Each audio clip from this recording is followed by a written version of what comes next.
Ha arkadaşlar. Deməli burada neçə dənədir? Bir dənə Niva burada. Bir Niva burada. Qardaş salam aleyküm.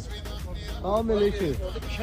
Bir dənə mahnı var həclərlə atırıb durur, atırıb durur. Biz de Nivalarla Nivalarla atırıb durur. Qardaşlar. Ya Allah bir daha yok mu?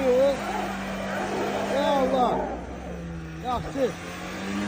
Ya Allah. Qardaş, ay qardaş. Sağ olsun. Kardeşim, salam aleyküm.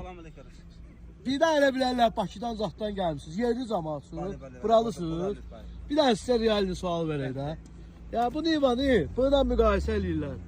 Siz necə deyə bilərsiniz? Ola bilməz. Ola bilər yəni. Qarasın o teker de buna da olsa burada geləcək. O teker de o şeylə var. Necə? Bu gedebilir orası. Hayır tamam. Niva eşim gelir. Kardeşim, siz Niva sürücüsü kimi, kardeş, müqayisə elə bilirsiniz böyle. Eləmək olmaz məncə. Ancaq çoxu təkərdən çox şey asıldı.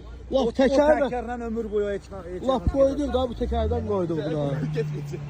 Ay yenə də gedə bilməz, inanmıram. Niva hara o hara. İndi çox adam indi elə bilir Bakıdan zaxdan gəlmişsiniz. Yerli cəmaətsiniz da burada. Bəli, bəli, biz burada yaşayanıq. Pastiyanada Niva bizdə olur, hər. Qəşəng. Bu qapıda Niva var. Qəşəng. Eşitdin uşaqlar? Ya Allah. Allah.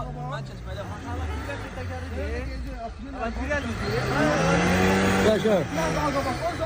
Pərvi, ver maşını daldalı bura.